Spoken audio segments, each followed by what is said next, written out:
E se eu te dissesse que existem livros tão antigos e reveladores que acabaram sendo silenciados pela própria história? Escritos que falam sobre pactos secretos, revoltas nos céus e gigantes que assustaram a humanidade. Durante muitos anos, esses textos foram vistos como perigosos demais, com conteúdos considerados fortes demais para o público. Livros como o Livro dos Jubileus, o misterioso Livro de Iachar e o impactante Livro dos Gigantes. Mas por que esses textos foram escondidos? O que será que essas páginas esquecidas têm a nos contar sobre os primeiros dias do mundo e a batalha entre os filhos dos homens e seres que vieram do céu? Hoje vamos levantar o véu sobre essa história proibida. Vamos redescobrir os mistérios que ficaram enterrados e tentar entender por que, até hoje, muita gente prefere que eles continuem esquecidos. São 3 livros deixados de fora da Bíblia que você precisa conhecer. O Pentateuco, formado pelos livros de Gênesis, Êxodo, Levítico, Números e Deuteronômio, é tradicionalmente atribuído a Moisés como seu autor. Essa crença é bastante aceita tanto por tradições religiosas quanto por vários estudiosos.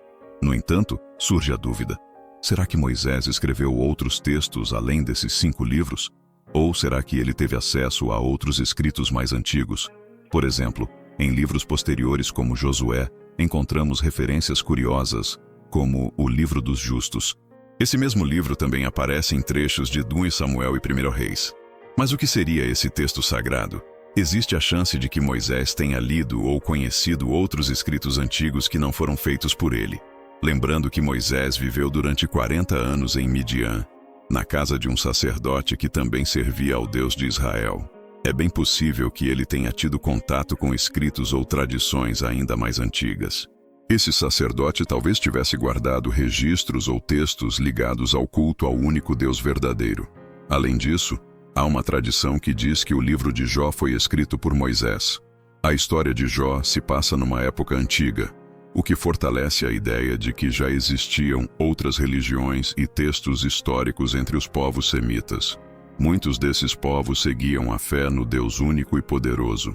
Não seria estranho se textos como o de Jó, talvez escritos pelo próprio personagem ou por outros autores, fossem usados por comunidades que mantinham essa fé.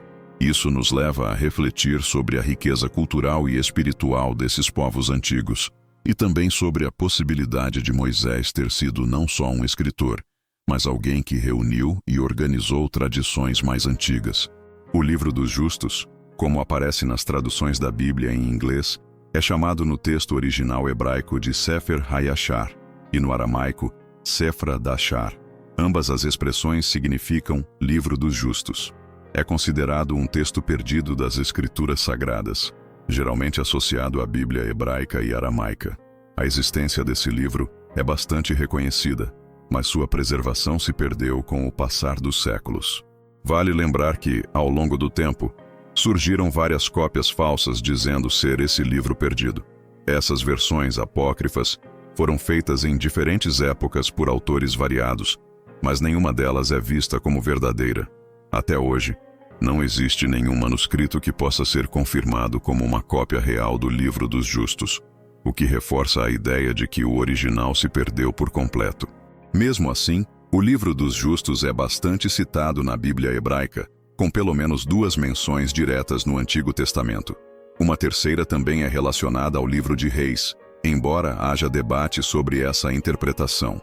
Essas citações mostram a importância histórica e espiritual desse texto desaparecido, que provavelmente guardava relatos de fatos importantes ou ensinamentos valiosos ligados à tradição hebraica. A primeira vez que o Livro dos Justos é citado está no livro de Josué. Segundo Josué 10:13, durante uma batalha contra Adonisedeque, rei de Jerusalém, e seus aliados, Josué pediu que o sol e a lua parassem. O versículo diz: "E o sol parou, e a lua se deteve, até que o povo se vingou de seus inimigos." Isso não está escrito no livro de Jasher. Essa parte sugere que o acontecimento descrito em Josué 10:13 já estava registrado em um texto mais antigo, chamado Livro dos Justos. Isso é bem interessante porque dá a entender que o autor de Josué usou um texto que já existia antes como referência. Isso reforça a ideia de que o livro de Jasher não só era mais antigo, como também contava eventos importantes e milagrosos que marcaram a história do povo hebreu. A segunda vez que o livro de Jasher é citado é em 2 Samuel 1:18. Nesse trecho, Davi lamenta a morte de Saul e Jonatas e começa seu lamento dizendo que era para ensinar os filhos de Judá a usarem o arco. Veja o que está escrito no livro de Jasher. Esse versículo dá a entender que o livro trazia registros em forma de poesia ou ensinamentos usados como fonte de transmissão de costumes culturais e militares.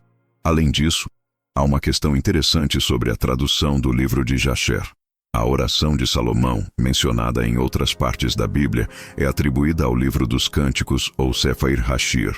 Alguns estudiosos acham que Sefir Hashir e Sefair Hayashar podem ser variações do mesmo nome, com pequenas mudanças na forma de escrever em hebraico, como a troca de letras. Essas referências indicam que o livro de Jasher teve um papel importante na preservação de fatos antigos, músicas e ensinamentos valiosos para o povo de Israel. Mesmo estando perdido, parece ter sido uma fonte rica e variada, contendo relatos de guerras, lamentações e possivelmente cânticos religiosos. De acordo com Alexander Rufer, o nome Sef Hayashar pode ter a ver com sua função original como uma coleção de canções, orações e outros textos históricos ou religiosos. Essa visão mostra que o livro chamado dos Justos tinha o objetivo de registrar práticas religiosas e culturais que tinham muito valor para os israelitas.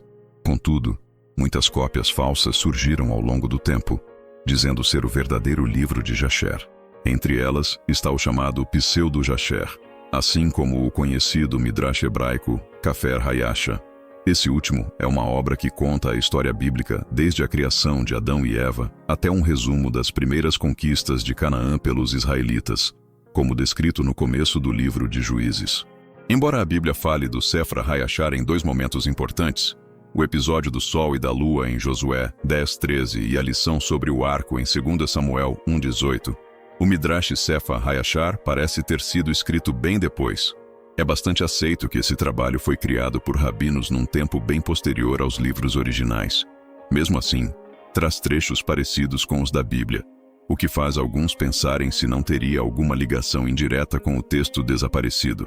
Por exemplo, a citação do Sol e da Lua no livro de Josué e a ordem para ensinar os filhos de Judá a usar o arco em 2 Samuel são encontradas no Midrash Sefa Hayashar, especificamente no capítulo 56:9. Esse trecho coloca essas falas entre as últimas palavras de Jacó ao seu filho Judá, o que sugere que o texto pode ter sido reorganizado para coincidir com as histórias bíblicas. Mas os estudiosos concordam que o Midrash Sefair Hayasha não é o verdadeiro livro de Jasher. Ele é uma obra literária que mistura histórias da Bíblia com tradições orais judaicas, provavelmente feitas para preencher lacunas e ajudar os leitores mais recentes a entender melhor os relatos antigos. Quando se analisa o livro de Jasher, também conhecido como Midrash Sefa Hayashar, fica claro que ele é uma criação feita muito tempo depois da época de Moisés. Alguns sinais no texto mostram que sua origem é mais recente, como no capítulo 10, onde aparecem descendentes de Noé. Curiosamente, o texto usa nomes da Idade Média para indicar lugares e países, como Franza para a França e Lombardy para a região da Lombardia, na Itália. Esse erro de tempo já mostra que o Midrash Sefer Hayashar foi feito num período muito depois do que se viveu nas histórias bíblicas. Além disso, o estilo de escrita e os conteúdos lembram outras obras do século X, como a de Jun, que também lista povos e regiões da Europa medieval. Essa ligação aparece não só no conteúdo, mas também na forma de contar as histórias, que reflete a literatura e os costumes daquele tempo. Muitas das histórias que não aparecem na Bíblia, mas estão nesse Midrash, são parecidas com as de outras fontes antigas, como o Talmud, outros Midrashim e até escritos árabes. Um bom exemplo é a história de Lameque e seu filho Jabal, que, segundo a tradição, teria matado Caim por engano, como uma espécie de justiça divina pela morte de Abel. Esse tipo de relato é encontrado em várias culturas, o que reforça a ideia de que o Midrash Sefa Hayasha é mais uma reunião de histórias e explicações do que um documento original e verdadeiro. Por isso, o livro de Jasher, do jeito que existe hoje, é amplamente visto como uma criação feita por escritores medievais, que misturam partes da Bíblia com tradições judaicas e até de fora, como árabes. Embora tenha valor cultural e literário, ele não pode ser considerado o verdadeiro Sefer HaYashar, mencionado nas Escrituras Sagradas. As maiores diferenças entre o livro de Jasher, também chamado de Livro dos Justos, e o capítulo 5 do Gênesis chamam atenção e causam confusão, principalmente nos nomes e datas. Por exemplo, o livro de Jasher diz que um filho de Sete morreu no 804º ano da vida de Noé, e o chama de Enoque, mas o Gênesis diz que esse filho se chamava Enos. Além disso, em Jasher, Enoque, que na verdade era filho de Jared, é confundido com Enos, o que cria um desencontro importante entre os dois textos. Outra diferença importante diz respeito às datas da morte de Jared e Lameque. Segundo o livro de Jasher, Jared faleceu no 336 do ano da vida de Noé, enquanto em Gênesis esse número aparece como 366. Já sobre Lameque, Jasher diz que ele morreu no 195º ano da vida de Noé, em contraste com o 595º ano registrado em Gênesis. Além disso, Jasher traz outras durações de vida diferentes. Lameque teria vivido 770 anos, e não 777, e Matusalém, 960, em vez de 969 anos, como consta em Gênesis. Essas mudanças nos números e nas datas tornam o livro de Jasher cheio de diferenças quando comparado ao texto bíblico. O livro de Jasher também apresenta sinais de que foi escrito muito tempo depois, provavelmente entre os séculos XV e XVI, talvez na Itália.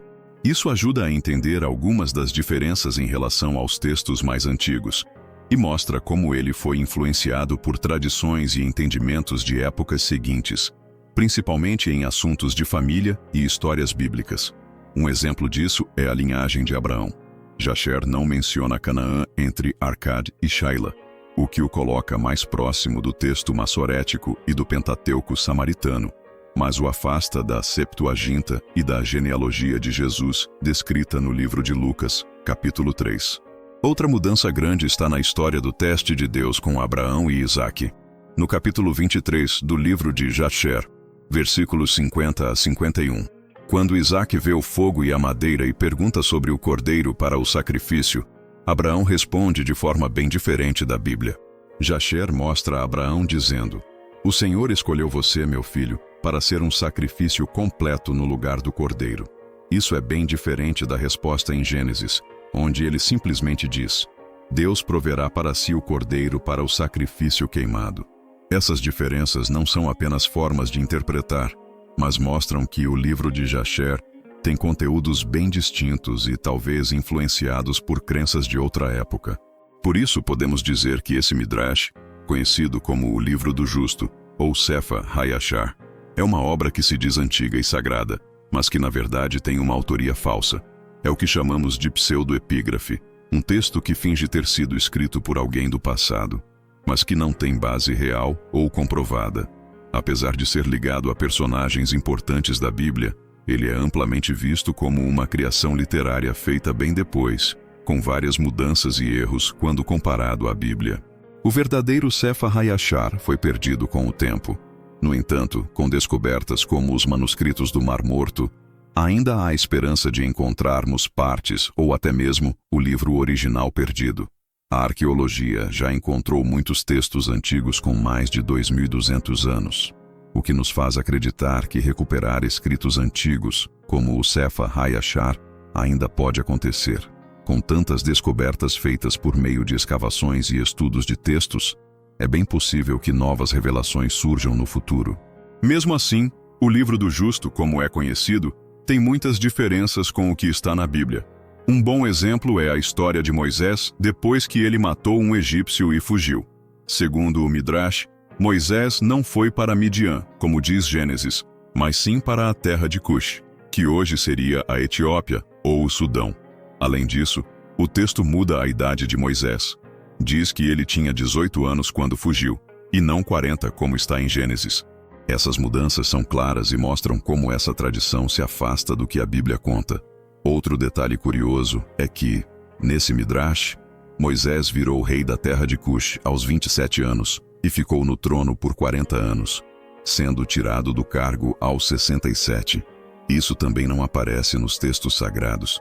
O livro ainda diz que Moisés enfrentou um mágico chamado Bum, que seria o mesmo que Balaão, e que ele causou uma praga de cobras na Etiópia. Moisés teria usado grandes aves para pegar e destruir as serpentes e salvar o povo. Essa história não tem nada a ver com os relatos da Bíblia, onde Moisés nunca enfrenta cobras desse tipo. O texto ainda afirma que Moisés se casou com uma mulher chamada Adonia, o que também não bate com a Bíblia, que diz que sua esposa era Zípora, filha de Jetro, sacerdote de Midian. Essas diferenças mostram claramente que o livro do Justo, mesmo sendo respeitado por alguns grupos judeus e religiosos, não é um texto oficial nem confiável. Ele é claramente uma obra literária feita depois dos tempos bíblicos e, mesmo trazendo histórias e ideias diferentes, não pode ser visto como uma versão verdadeira dos acontecimentos da Bíblia. O texto é completamente bagunçado em relação ao tempo e à localização apresentados no livro de Gênesis. Na verdade, Moisés foi para a terra de Midian, que fica na parte norte da atual Arábia Saudita, onde se casou com a filha de Jetro, que era sacerdote do Deus Todo-Poderoso. Por isso, esse Midrash nada mais é do que um texto falso e enganoso. Agora, gostaria de saber a sua opinião. Você acredita nesse Midrash chamado Sefer Yashar, ou nos outros livros dos justos que dizem ser o verdadeiro livro dos justos? Ou você concorda comigo que esse livro se perdeu há muito tempo e ainda pode ser encontrado? O livro dos Jubileus muitas vezes é chamado de Pequeno Gênesis ou Segundo Gênesis, porque traz uma nova forma de contar e ampliar os acontecimentos que aparecem no livro de Gênesis. Esse antigo texto judeu tem cerca de 50 capítulos e é considerado sagrado pela Igreja Ortodoxa Etíope e pelos judeus Beta Israel, que o chamam de Livro das Divisões. Na antiga língua etíope chamada Gais, é conhecido como Metz Haf Negust. A língua Gais, uma língua antiga da Etiópia, pertence à mesma família de línguas africanas e asiáticas, também chamadas de camito-semíticas, ligadas às línguas dos filhos de Noé, Sem e Cam. Isso mostra uma conexão histórica e cultural rica na região. O livro dos Jubileus teve um papel muito importante no pensamento religioso e cultural dos primeiros cristãos. É mencionado por vários autores antigos, como Epifânio, Justino Mártir, Orígenes, Diodoro de Tarso, Isidoro de Alexandria, Isidoro de Sevilha, Utíquio de Alexandria, João Malalas, Eutímio de Constantinopla e Jorge Cedreno, mostrando como ele teve grande influência. Além disso, esse livro foi muito importante para o grupo que preservou os manuscritos do Mar Morto. Embora não tenham sobrevivido versões completas em grego ou latim, a tradução em etíope mostrou ser confiável e fiel aos pedaços encontrados nos manuscritos do Mar Morto. O livro apresenta uma contagem do tempo baseada em ciclos de 49 anos, chamados de jubileus, e cada jubileu é dividido em 7 ciclos de 7 anos. Essa forma especial de contar os anos mostra um forte vínculo com os costumes religiosos judaicos. Hoje, os únicos manuscritos completos do livro dos Jubileus estão escritos em Gais e datam dos séculos XV e XVI. Também há muitas citações e menções desse livro em escritos de antigos estudiosos e líderes religiosos, o que reforça sua importância espiritual e histórica ao longo do tempo. O livro dos Jubileus não apenas conta de novo histórias bíblicas, mas também traz explicações e ideias de leis que influenciaram o modo de pensar de vários grupos religiosos. Sua ligação com a contagem sagrada do tempo e sua presença em várias tradições mostra como ele foi um elo importante na passagem de ideias religiosas e culturais do mundo antigo para as gerações futuras. Além dos textos completos em Gais, existe um pedaço de uma tradução em latim que veio de uma versão grega e guarda cerca de 1/4 do conteúdo original do livro dos Jubileus. Mesmo sendo pequenos, esses pedaços em latim trazem informações valiosas sobre como o texto foi passado adiante com o tempo. Hoje, os manuscritos etíopes, que são 27 no total, servem de base principal para traduções modernas como as versões em inglês. Curiosamente, os trechos do livro dos Jubileus que combinam com os versículos do Gênesis não batem palavra por palavra com nenhuma das traduções manuscritas que chegaram até nós. Essa diferença fez com que estudiosos chegassem à conclusão de que o hebraico original do livro dos Jubileus foi baseado em uma versão antiga do Gênesis e do começo do Êxodo, que não combina com o texto massorético, nem com o hebraico da Septuaginta. Isso sugere que existia uma versão alternativa e independente da Bíblia nesses escritos. O historiador destaca que a diferença entre os tipos de manuscritos, como vemos comparando a Septuaginta com o texto massorético, e também as variações encontradas nos manuscritos do Mar Morto, mostra uma realidade bem mais variada do que se imaginava. Nos séculos antes de Cristo, os textos sagrados em hebraico não seguiam uma única versão oficial. Há sinais de pelo menos 3 tradições principais coexistindo: a samaritana, a pré-massorética e a da Babilônia. Esse cenário mostra que, antes de padronizar a Bíblia, existia uma grande diversidade de textos, o que permitia variações importantes entre eles. O livro dos Jubileus, com suas particularidades, parece se encaixar bem nesse ambiente de variedade, funcionando como uma prova a mais de como os textos eram mudados e evoluíam com o tempo. Essa variedade de fontes não apenas ajuda a entender melhor os escritos religiosos, como também mostra como as ideias foram mantidas e mudadas pelas pessoas ao longo dos séculos. Alguns estudiosos até dizem que o texto anterior ao massorético poderia ter sido considerado o mais correto, mas essa ideia ainda gera debates, com pontos a favor e contra. Entre 1947 e 1956, cerca de 15 rolos do livro dos Jubileus foram achados em 5 cavernas, o que reforça seu valor histórico. Em Qumran, todos esses manuscritos foram escritos usando uma escrita aramaica quadrada.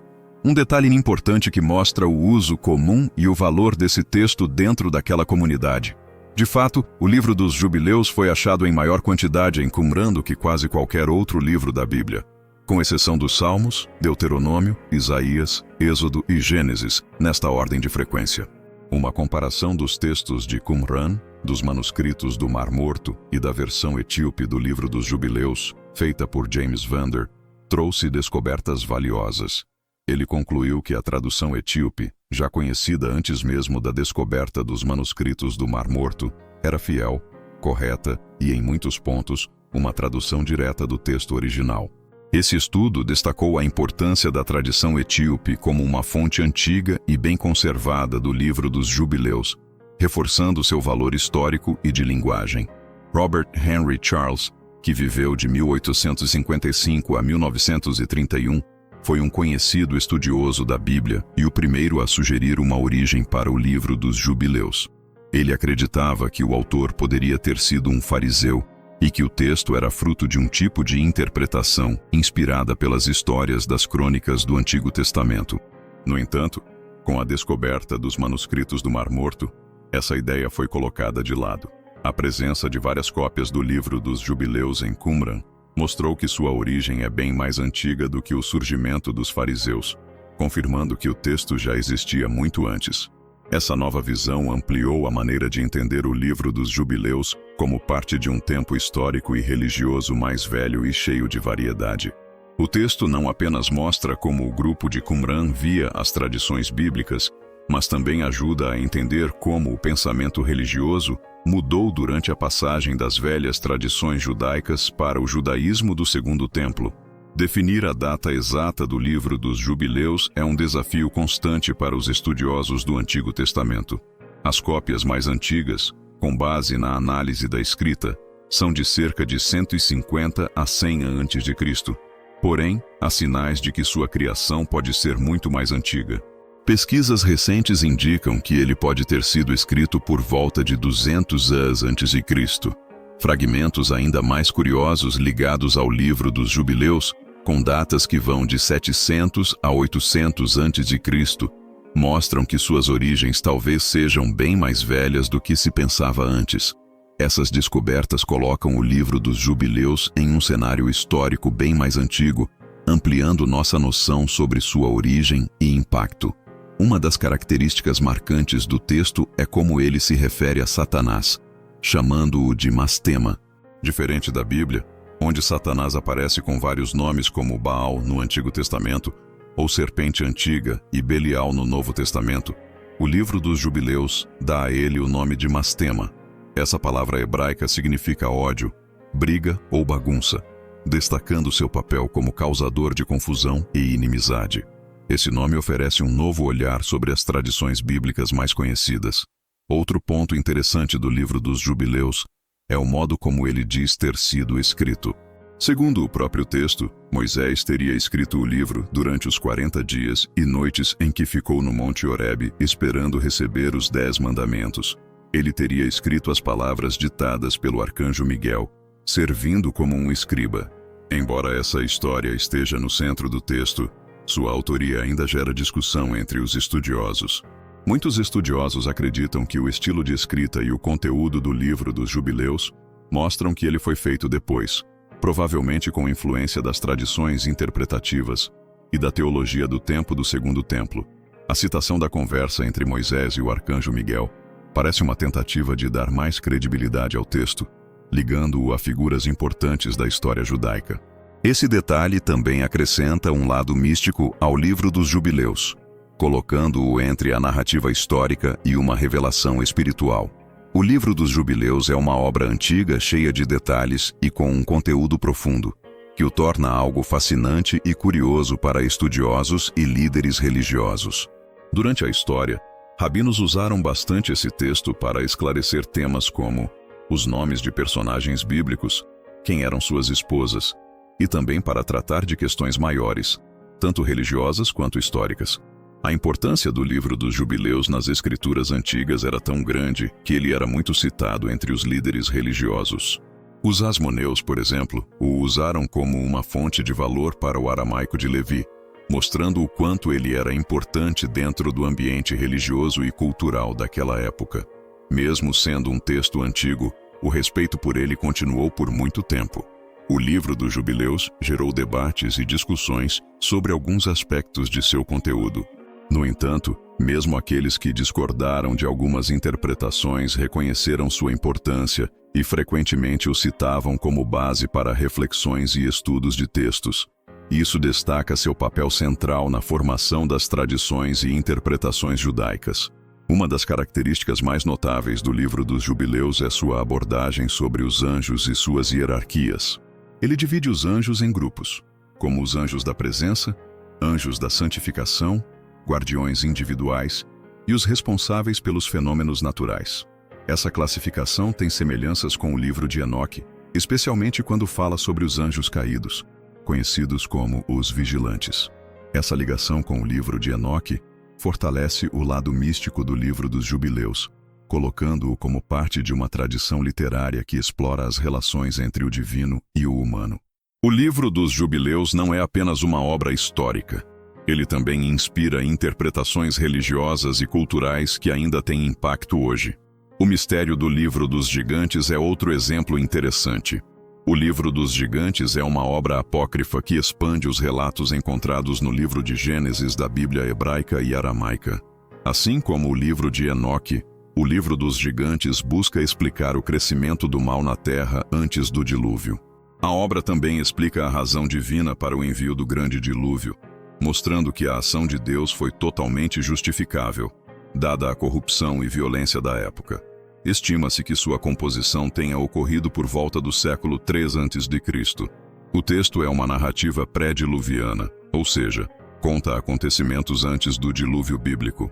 A tradição do livro dos gigantes foi amplamente preservada na literatura maniqueísta e é conhecida principalmente por meio de textos encontrados em Turfém, na região da Ásia Central. Mesmo assim, as origens mais antigas deste trabalho podem ser rastreadas até os manuscritos aramaicos, encontrados entre os famosos manuscritos do Mar Morto, o que indica que sua influência já estava presente nas comunidades judaicas antes de se tornar parte do legado maniqueu.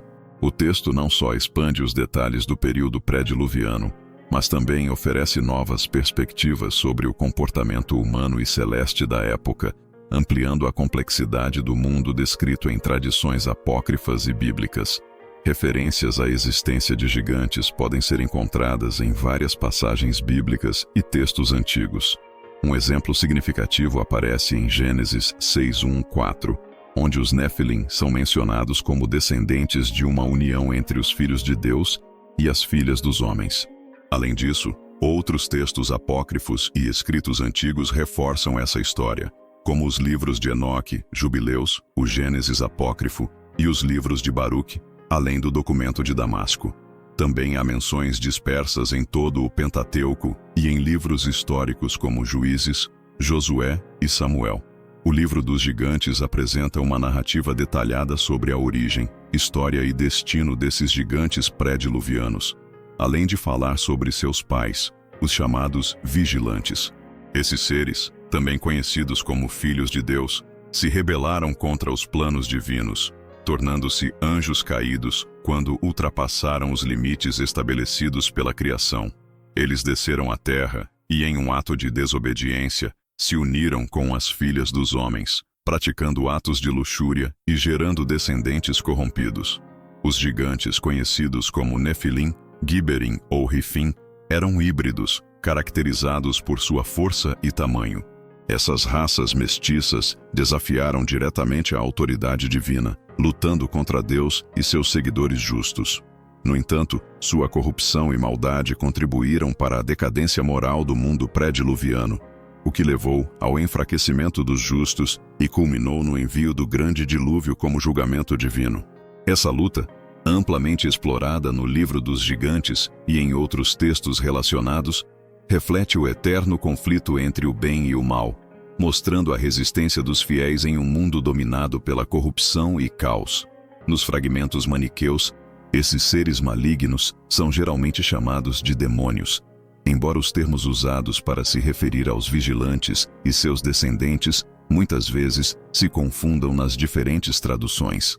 Coletivamente, essas raças rebeldes são conhecidas como anjos caídos, tanto em fontes apócrifas quanto em algumas narrativas bíblicas que fazem referência a elas. Quanto às origens do Livro dos Gigantes, sabe-se que ele foi encontrado entre os manuscritos do Mar Morto, um dos maiores achados arqueológicos do século XX. No entanto, a tradição por trás do texto é ainda mais antiga, sendo conhecida antes da segunda metade do século passado. Por muito tempo, o livro foi associado ao Irã, com alguns estudiosos acreditando que ele foi originalmente escrito em aramaico oriental. Acredita-se que essa composição tenha circulado entre os maniqueus e foi atribuída a Mani, fundador do maniqueísmo, que viveu de 216 a 274 d.C. Mani era um cidadão persa do sul da Mesopotâmia e parece ter sido influenciado pelo pensamento de Elcasai, um profeta cristão judeu e visionário que viveu no início do século II. O Livro dos Gigantes, em sua versão maniqueísta, foi provavelmente escrito em Pahlavi, um sistema de escrita derivado do persa médio, e fazia parte da rica tradição sincrética e cosmológica característica do maniqueísmo. Essa trajetória destaca a importância cultural e religiosa do texto, que passou por diversas adaptações e influências ao longo dos séculos, preservando fragmentos das tradições judaicas, cristãs e iranianas. Alguns estudiosos, ao analisarem a distribuição geográfica e práticas rituais, sugeriram semelhanças entre o maniqueísmo e a antiga seita judaica dos essênios, que floresceu durante o período do Segundo Templo. Essa conexão reflete possíveis influências mútuas entre as duas tradições religiosas. Durante o século XX, diversas descobertas ofereceram novas perspectivas sobre a evidência literária associada ao Livro dos Gigantes. Em 1943, o pesquisador W.B. Henning publicou fragmentos maniqueus desse trabalho encontrados em Turfan, na região oeste da China, hoje a província de Xinjiang. Essas descobertas confirmaram referências históricas sobre a circulação e o uso do Livro dos Gigantes entre os maniqueus, solidificando sua relevância na tradição maniqueísta. Mais tarde, em 1971, o estudioso Joseph T. Milik fez uma descoberta importante ao identificar vários fragmentos adicionais de textos enoquianos em aramaico entre os famosos manuscritos do Mar Morto. Esses fragmentos mostraram uma notável semelhança com a edição maniqueísta do Livro dos Gigantes, atribuída a Mani. Com base nisso, Milik concluiu que o Livro dos Gigantes era provavelmente uma parte fundamental do primeiro livro de Enoque, reforçando a hipótese de que ele constituía uma extensão direta da tradição enoquiana original. Essas descobertas não apenas ampliaram a compreensão sobre a propagação e a influência do Livro dos Gigantes, mas também destacaram seu papel significativo como uma ponte entre as tradições judaicas apócrifas e a cosmologia maniqueísta. Os fragmentos aramaicos encontrados entre os pergaminhos do Mar Morto, representando uma tradição enoquiana, provavelmente foram introduzidos em Mani durante seu tempo com os Elcasitas. Essas fontes parecem ter servido como base primária para a composição do Livro dos Gigantes de Mani, onde a lenda dos vigilantes e dos gigantes se tornou um dos pilares fundamentais de suas especulações teológicas. Para muitos estudiosos, os fragmentos encontrados em Qumran confirmam que o Livro dos Gigantes era originalmente uma obra independente, criada durante o período do Segundo Templo. Entre as descobertas feitas no local, 10 manuscritos do Livro dos Gigantes foram identificados, catalogados por Lauren Stukenbrook. Esses manuscritos, conhecidos pelas designações 1Q23, 1T24, 2T26, 4T203, 4T530, 4Q531, 4Q532, 4Q556, 4T206 e 6Q8, foram encontrados em várias cavernas numeradas 1, 2, 4 e 6 em Qumran. Essas descobertas não apenas demonstraram a existência de uma tradição mais antiga do Livro dos Gigantes, mas também permitiram que fosse classificado como parte de um terceiro grupo de obras enoquianas. Até então, a obra era conhecida principalmente por meio de fontes maniqueístas. No entanto, os fragmentos encontrados em Qumran provaram que o texto tem origens muito mais antigas, datando de um período anterior à sua incorporação ao corpus maniqueísta. A origem da linguagem do Livro dos Gigantes tem sido objeto de considerável debate. Tradicionalmente acreditava-se que o texto tinha uma origem mítica. A descoberta de fragmentos em Qumran fortaleceu essa hipótese, com estudiosos como C.P. Van Andal e Rudolf Otto, sugerindo que, embora as composições aramaicas conhecidas sejam as mais antigas preservadas, provavelmente derivam de textos hebraicos ainda mais antigos. Isso é apoiado pela afirmação de R.H. Charles, tradutor e editor do livro de Enoque em 1906, que sugeriu que o livro de Enoque foi construído sobre as ruínas de uma saga de Noé, que precederia até mesmo a narrativa encontrada em Gênesis. O texto de Gênesis, por sua vez, contém apenas referências enigmáticas e sucintas a Noé e aos eventos relacionados aos vigilantes e aos gigantes. Essa linha de pensamento aponta para a possibilidade de que os relatos de Enoque e do Livro dos Gigantes sejam ecos de uma tradição mais antiga, profundamente enraizada na mitologia e história cultural do Antigo Oriente Próximo. A análise linguística e a comparação entre os textos sugerem que essas obras desempenharam um papel importante na formação de narrativas bíblicas e apócrifas subsequentes. O próprio Milik ofereceu sua própria hipótese de que a história da criação de Enoque e o relato da lei de Deus antecedem naturalmente os relatos mosaicos do Sinai, em Gênesis. Ele via Gênesis 6, 1, o 4, uma passagem longa e intrigante para os estudiosos da Bíblia, como uma citação do que ele acreditava ter sido a fonte anterior. Pesquisas recentes, como a realizada por Klaus Bayer, sugerem que o Livro dos Gigantes, partes das quais foram encontradas em hebraico nos manuscritos de Qumran, foi originalmente composto em hebraico no século III a.C. No entanto, a presença dos nomes dos gigantes Gilgamesh e Robabish no texto aponta para uma influência babilônica. Apesar disso, essa origem babilônica é contestada por Martinez, que argumenta contra tal interpretação baseada em certos elementos. Esse debate sobre as origens e influências do Livro dos Gigantes não apenas enriquece os estudos bíblicos, mas também destaca a complexidade das tradições orais e escritas que moldaram textos antigos, ressaltando a interação entre diferentes culturas e a transmissão de ideias ao longo do tempo. O historiador Flávio Josefo também fez referência à linha de pensamento enoquiana, que aborda o envolvimento dos anjos caídos com as mulheres humanas e o surgimento de seres sobrenaturais em sua obra Antiguidades dos Judeus. Josefo afirma que o que os gregos e romanos chamavam de gigantes, titãs, semideuses ou deuses, eram de fato os filhos de Deus, Ben-Ai Elohim em hebraico, a quem ele identifica como anjos caídos buscando adoração, fazendo-se passar por deuses. Essa visão também é refletida nos escritos do apóstolo Paulo. Ao abordar a idolatria, Paulo explica que adorar ídolos é semelhante a adorar demônios. Esses demônios, de acordo com essa perspectiva, seriam os próprios anjos caídos. Curiosamente, a hierarquia demoníaca descrita por Paulo, principados, potestades e hostes espirituais da maldade, é paralela à hierarquia apresentada no livro de Enoque, que menciona os espíritos dos gigantes e classes de anjos caídos, cada um com funções específicas dentro dessa estrutura. O livro dos gigantes, uma obra associada aos textos encontrados em Qumran, explora essas ideias em maior profundidade, oferecendo uma visão fascinante da interação entre os anjos caídos e a humanidade, assim como as consequências desse contato. O livro dos jubileus, o livro de Iachar, o livro dos gigantes, fragmentos de um passado esquecido ou pedaços de uma história, foram apagados por acaso ou por escolha.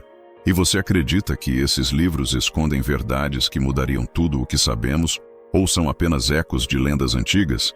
A resposta talvez esteja esperando para ser redescoberta. E você, o que acredita? Te convido a fazer parte da nossa comunidade. Inscreva-se no canal, curta, comente e compartilhe o vídeo com mais pessoas. Que Deus abençoe você e até breve.